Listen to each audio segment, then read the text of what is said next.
Assalamualaikum warahmatullahi wabarakatuh.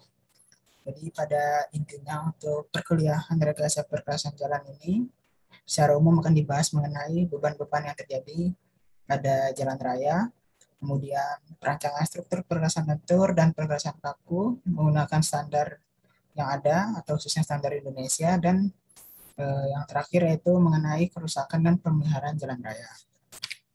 Nah, pada pertemuan pertama ini akan dibahas mengenai bahan penyusun perkerasan jalan. Mari sama-sama kita perhatikan, ada 3 tipikal lapis perkerasan lentur. Yang pertama yaitu pada permukaan tanah asli atau grade, yang kedua pada timbunan, dan yang ketiga yaitu pada galian. Yang membedakan di antara 3 tipikal lapis perkerasan ini, yaitu yang pertama di bagian fondasinya. Untuk perkerasan lentur tanah asli, fondasinya diperlukan perbaikan tanah dasar atau lapis penopang. Untuk di perkerasan lentur pada timbunan, fondasinya berupa timbunan dipadatkan pada CBR design. Untuk perkerasan lentur pada galian, sama dengan pada tanah asli. Untuk bagian fondasinya yaitu perbaikan tanah dasar atau lapis penopang jika dibutuhkan. Lapisan di atas tanah dasar sampai lapis permukaan sama. Dimulai dari bawah yaitu lapis fondasi atas kelas B. Di atasnya yaitu lapis fondasi atas kelas A atau CTB. Di atasnya lagi yaitu lapisan aspal yang dibagi 3. Dari yang paling bawah yaitu aspal konkret base. Di atasnya itu aspal konkret binder course. Dan di atasnya lagi yaitu aspal konkret wearing course.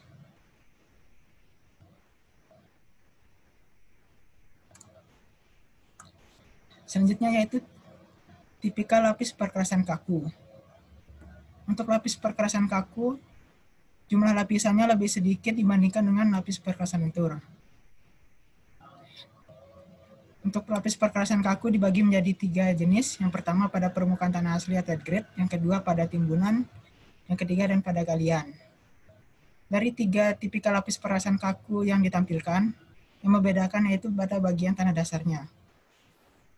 Untuk perkerasan kaku pada permukaan tanah asli atau grade, fondasi tanah dasar berupa perbaikan tanah dasar atau lapis penopang. Untuk perkerasan kaku pada timbunan, fondasi tanah dasar berupa timbunan dipadatkan pada CBR design. Dan perkerasan lentur pada galian, untuk fondasi tanah dasar berupa peningkatan tanah dasar dengan tebal 850 mm dengan CBR lebih dari sama dengan 4% jika dibutuhkan. Untuk lapisan di atas fondasi tanah dasar hanya ada 3 lapisan. Di atas fondasi tanah dasar dapat lapis drainase agregat kelas A. Di atasnya yaitu lapisan fondasi beton kurus atau lean mix konkret. Dan lapisan paling atas yaitu lapis perkerasan beton.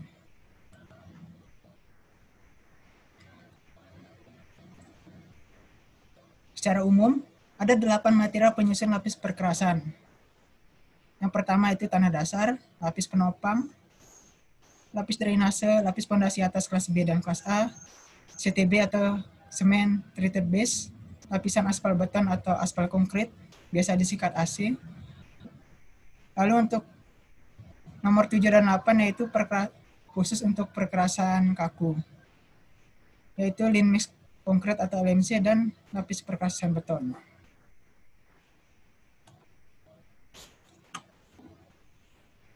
Lapisan tanah dasar adalah lapisan tanah yang berfungsi sebagai tempat perletakan lapis perkerasan dan mendukung konstruksi perkerasan jalan raya di atasnya. Secara umum, ada 4 jenis lapisan tanah dasar. Yang pertama yaitu tanah asli, yang kedua tanah urugan, yang ketiga tanah galian, dan yang keempat tanah dengan stabilisasi semen. Tabel yang ditampilkan menunjukkan sifat-sifat umum untuk lapisan tanah dasar. Yang paling mudah atau yang paling sering umum temukan lapangan yaitu CBR untuk tanah dasar harus lebih besar atau sama dengan 6%.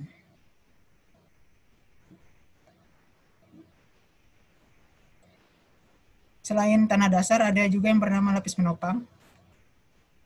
Lapis penopang ini digunakan jika diperlukan, yaitu lapisan material berbutir atau lapis timbunan pilihan yang digunakan sebagai lantai kerja dari lapis pondasi bawah, yang berfungsi untuk meminimalkan efek dari tanah dasar yang lemah ke struktur perkerasan.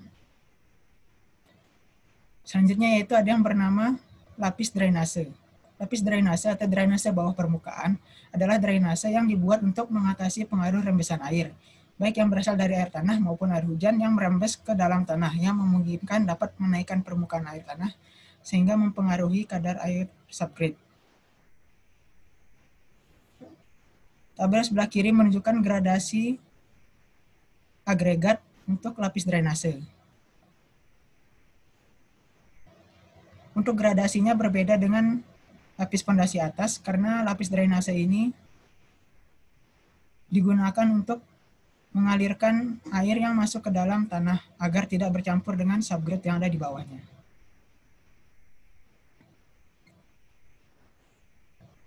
Lapis drainase ini berfungsi untuk mengendalikan air sebagai upaya memperkecil pengaruh buruk air terhadap perkerasan jalan maupun subgrade atau tanah dasar. Tabel di bawah ini menunjukkan sifat-sifat lapis drainase. Untuk abrasi dari agregat kasarnya yaitu 0-40%.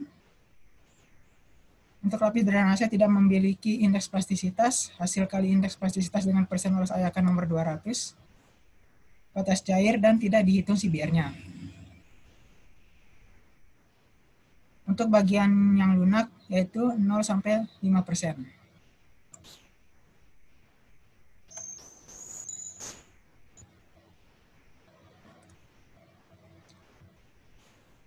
Selanjutnya yaitu lapis pondasi atas. Lapis pondasi atas dibagi menjadi dua. Yang pertama yaitu kelas B dan kelas A. Walaupun sama-sama lapis pondasi atas, namun kedua kelas ini memiliki sifat dan gradasi yang berbeda.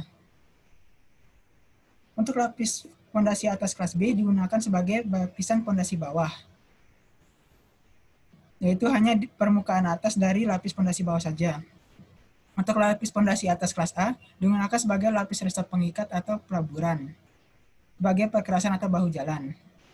Gambar sebelah kiri bawah menunjukkan contoh lapis pondasi atas yang jika telah dihamparkan di lapangan. Untuk gambar sebelah kanan menunjukkan proses penghamparan dari lapis pondasi atas. Untuk lapis pondasi atas dihamparkan dengan grader dan nanti akan dipadatkan dengan roller.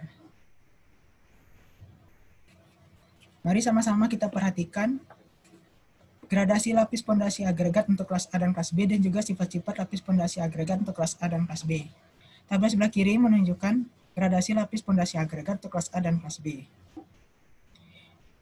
Dari tabel ini dapat dilihat bahwa untuk gradasi lapis pondasi agregat kelas B, ukuran agregatnya lebih besar dibandingkan dengan kelas A. Karena di kelas B dibutuhkan agregat dengan ukuran lebih dari 50 mm juga, sedangkan untuk kelas A tidak. Untuk tabel sebelah kanan menunjukkan sifat-sifat lapis pondasi agregat untuk kelas A dan kelas B. Untuk abrasi dari agregat kasarnya sama, yaitu 0-40%. Untuk indeks plastisitas agregat kelas A lebih kecil dibandingkan dengan kelas B. Untuk indeks plastisitas agregat kelas A yaitu 0-6 dan kelas B 0-10. Sedangkan untuk hasil kali indeks plastisitas dengan persen lolos ayakan nomor 200 untuk kelas A maksimal 25, sedangkan kelas B tidak dihitung. Untuk batas cairnya juga kelas A lebih kecil daripada kelas B. Sehingga untuk agregat kelas A lebih padat dibandingkan dengan kelas B.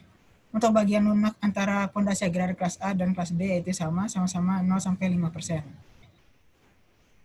Untuk perbedaan yang dapat dilihat lapangan yaitu pada bagian CBR-nya.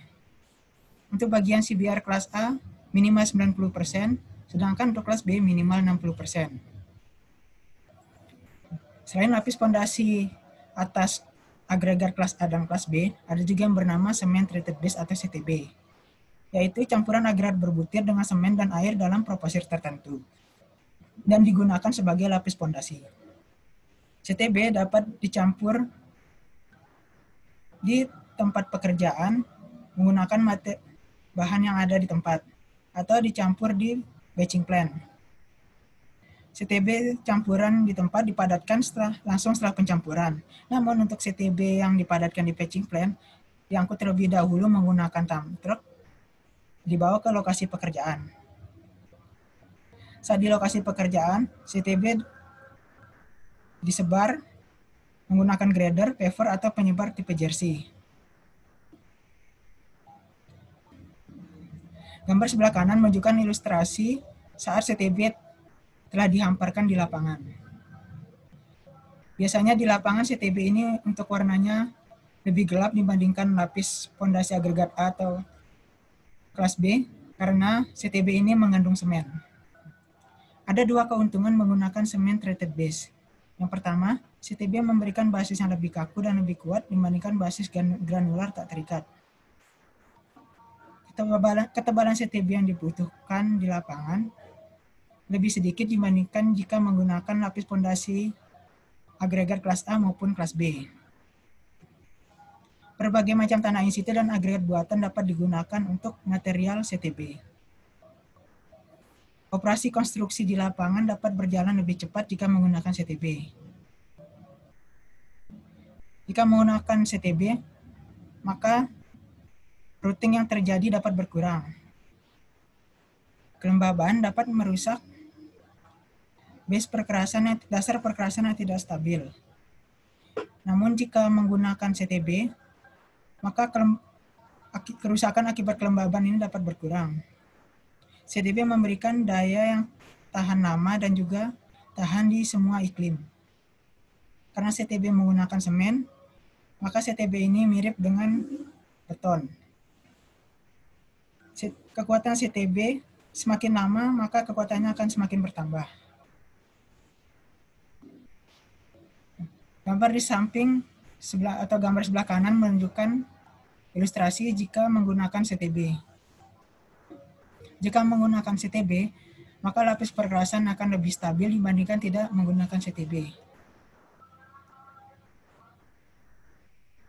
Dan juga jika menggunakan CTB, maka air yang berasal dari bawah tidak akan mencapai lapis permukaan yang di atas sehingga tidak dapat langsung merusak perkerasan yang ada di atas.